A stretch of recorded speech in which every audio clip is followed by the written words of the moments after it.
I, 36M, heard my wife, 40F, and her partner insulting me during sex, and I'm seriously questioning our future together. Part 1. Been ENM with my 36M wife, 40F, for over a decade. We've had our ups and downs, but generally it's been great. We have our rules. The most fundamental one being that even in the context of ENM, we would always operate on a bedrock foundation of mutual respect for each other and each other's partners. We never got hung up on the not in our bed nonsense. If my wife has a date, I'd rather she be in her own space where she feels safe and in control, and where she knows I have access in case anything goes wrong. We both take partners back to our home regularly. We have no kids, so there's no problem there. We had agreed that if one of us gets home and the other is there with a partner, then we don't disturb the date and just wait until it's over. We've also always gotten off on listening in on each other when this happens, which anyone we bring back home is made fully aware of. Usually we all have a drink together afterwards. I got to my house and she was there with her longest-term partner, who has been in our lives for about 6 years at this point. They didn't know I was in the house and I started listening from the landing. They were talking about me in an incredibly humiliating way. He would give her prompts, asking her questions about how pathetic and useless I am, and she would agree, about how I can't duck and am a shit husband, and she would agree and pile on with name-calling and degrading comments about me. FWIW, I know it's part of a power humiliation dynamic, but I don't care. I was ducking furious. It's not an ego thing. I know I'm a good attentive husband, and if I can allow myself a moment of conceit, I'm a pretty damn good lay as well. I would not ever tolerate any partner of mine saying a bad word about my wife, and I would die before I participate in anything that humiliates her, even if she's not there. At no point in our ENM journey did I consent to become the object of my wife's derision and disrespect when she's on a date,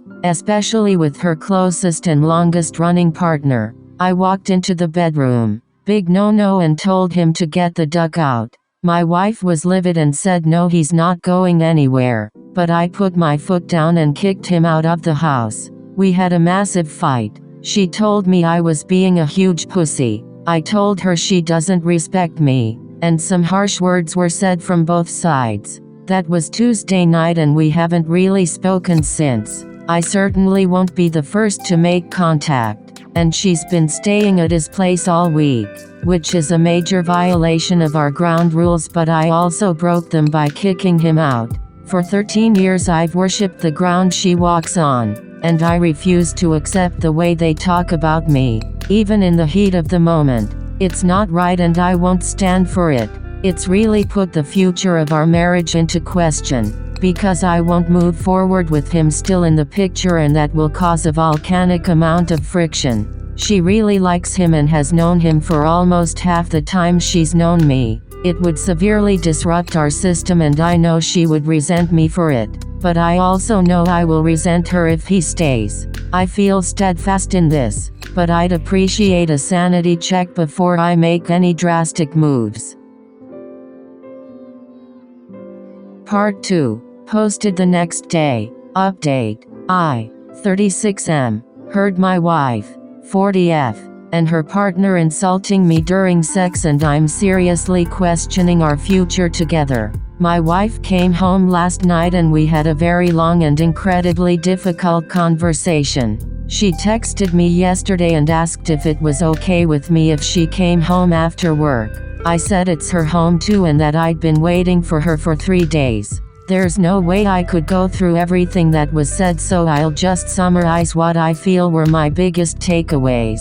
Basically, there was some good and some bad, and we're taking baby steps on cracking ice. As soon as she walked in the door and saw me, she broke down and started apologizing for what they said, for what she said afterwards, and for leaving. All of it. The shit talk about me has been going on for nearly 2 years, starting around the time COVID lockdowns were relaxing so we could see FWB again. She had told him she'd missed him during sex the first time they met back up. He told her yeah because all she's had in lockdown is me, and it escalated from there. They don't do it regularly, just from time to time, and that she was mortified I had heard it. She said she never means any of that stuff, but it turns him on and the sex is better as a result. Dude has his own major insecurities apparently, and she had taken it upon herself to make him feel more like a man, and she never thought I'd ever hear or be hurt by it. The way she phrased it was that when they shit talk like that, it pretty much tends to be around stuff that he doesn't feel he measures up about, and she always knows it's false and has never spoken a bad word about me outside that headspace. Her initial burst of anger when I barged in the bedroom, she says, came from a place of extreme embarrassment and shame. I should note that while we do get off on listening, we never watch each other. We've tried a few times, but there's something about the visual that rubbed us both the wrong way, so we stopped. So for her, when I walked in, it was kind of like a parent busting in on you masturbating to some ducked-up porn. It is also true that when I walked in, he did have her in a very vulnerable position, performing a humiliating sex act on her. So I see how that could have made her erupt in shame. Upon reflection, it may also be possible that seeing her in that compromised position added to my own anger in that moment as well. She was also feeling embarrassed on behalf of the guy, that she wasn't able to provide a safe place for him, and blamed me in the moment for embarrassing them both. This also fueled her defensiveness afterwards and her refusal to back down or concede anything. I'd made her feel like a whore, apparently. She apologized unreservedly for not acknowledging my feelings on the night and for not apologizing straight away. She regrets the things she said during our big fight and that I was totally right to feel the way I did and that she was just feeling humiliated and cornered, but that she knows I must have felt even worse. I asked her if she loves him. Of course not, she says. They have great sexual chemistry and she cares about him a lot, but they would never be compatible in real life, and not once has she ever contemplated a future with him. It somehow upset her that I would think that. However, she confessed that she has known for over a year that he has been in love with her since at least before the pandemic. He tells her frequently, but she never says it back. She said that it made their time together more intimate and enjoyable, and since she knew she could never reciprocate his feelings, it wasn't a threat. She's made it clear to him plenty of times that a future between them wasn't on the cards. This part has been really difficult for me to process. She said they would stop that kind of talk going forward. I said not good enough. I want him out. She started crying and said she feared I would want that but hoped I wouldn't. She asked if there's any way they might be able to continue. I said she could hang out with him all she wants, but she'd be doing it as a single woman. She cried, but she agreed to break things off. She asked if they can meet up one more time because they never got the chance to say bye. I agreed on the condition that they leave me out of it and that she makes it clear to him that that will be the last time they ever even speak. Any further contact of any kind after that will be the end of us. I should also note that in our subsequent fight that night, at one point I did say something like, well, why don't you just duck off to his place then? In a rhetorical way that you sometimes do in heated argument. And in a moment of pettiness she said fine, I will, and packed a bag and went. She spent the first night with him out of spite, but they did not have sex and she would not have stayed any further nights except he went away for work, so she had his place to herself. Out of pride she was holding out and waiting for me to make contact before coming back, just as I was. We had to take around a half-hour break when I told her I had gone as far as making an appointment with an attorney for next week. She didn't handle that well at all and had a severe panic attack. She said she never imagined that would ever be on the cards, and that she would have come home days ago if she thought I was even remotely thinking about it, that she can't imagine life without me. Finally, I asked her how I'm supposed to believe the things she's telling me or if she's full of shit. She said she promises she's being truthful and she's never broken a promise to me before, which is true. so I'm inclined to mostly believe her explanations, but there's still a lot of things I need to work through, process, ask about and convince myself of. We decided we would close the marriage for a couple of months to focus on our own relationship and then reassess. I've cancelled my meeting with the lawyer and we're going to go to counseling. Any suggestions on how to find ENM-friendly therapists would be helpful. I never thought we'd ever be here, so I have no idea where to start looking. She offered to close her side unilaterally and let me keep seeing my partners, but this is about both of us. I'm not interested in having her punish herself for the sake of it. I still have to figure out if 1, I really fully believe what she told me, and 2, if I'm satisfied to continue. I'll take our time while we're close to make up my mind. It'll be tough, but I'm willing to at least try and work on it. I've been steeling myself for divorce all week, so that's the mindset I've been in. And I acknowledge that I owe it at least to the relationship we had to give it a hard try. Edit. A lot of you in the comments have been asking why I would ever allow one final date between them, especially a private one. I've given some explanation in replies, but I feel it might be worth expanding on. Believe me, I've considered a lot of the same things that you've mentioned. Why would she even want to? Does she really not love him? It's only adding to the disrespect, etc. The main reason I'm agreeing to it is, counterintuitively, to give our marriage the best chance going forward. I don't want there to always be the chip in her head of I wish we had one last day, on top of whatever other resentment she might already feel from having to break up. I'm only doing this under the strict understanding that any more bullshit, or any more contact after this in any way whatsoever, is an immediate guillotine to our marriage. No trial, no appeal, just summary execution right then and there. There's no way I could have made this more clear to her. So the balls, is in her court. Underpinning my decision, though, I have to admit that for the past week I've been painting myself a light shade of apathy. My mind has been so focused on the divorce process and life after marriage, that the prospect is less scary to me.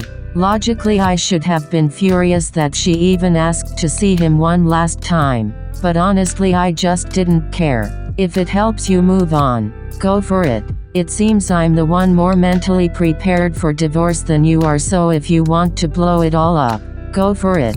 I'm ready, type of thing. I should also mention that I insisted we wait to close our marriage until after we've had a chance to be with our other partners as well. Don't know if that's good or bad. Maybe it's bad, but not only does that give me a chance to meet with my FWBs one last time for God knows how long. She's not the only one with attachments to other people, but it also means that his memory is diluted. He won't be the last other guy she gets with before we hibernate. Maybe that's petty or counterproductive, but duck him. They're meeting up tomorrow and she has made it clear to him that this will be the last time. If she wants to violate that pledge or any other, then I'm already 3-4 steps ahead on the other side. So I'm just not scared even if it backfires.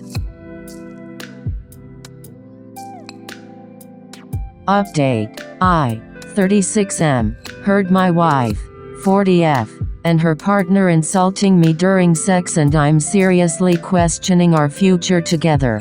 Part 3. I didn't really plan to write another update, but a bunch of you have DM'd me asking about what's been happening, so maybe it's worth one. Firstly, we found an ENM-friendly therapist with some really good references, so we've gone to see her 4 times so far, which she said was a pretty intense schedule and that usually she recommends weekly or bi-weekly appointments, but that given the crisis we are in we would benefit from more frequent sessions in the short term and saving our arguments, fights, discussions for our sessions with her so things don't get out of hand. We're officially closed now. We both saw who we needed to see and it's just the 2 of us. The therapist said 2 months was nowhere near long enough, so we've closed indefinitely for now, and we'll see down the line when we open back up.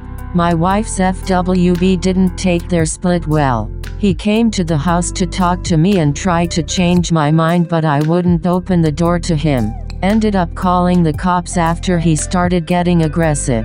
He's out of the picture now, and the even better news is that he was too upset to even consummate that last meeting of theirs. His last memory of sex with my wife is me busting in on him, and now he has to live with that. Our third therapy session was really brutal.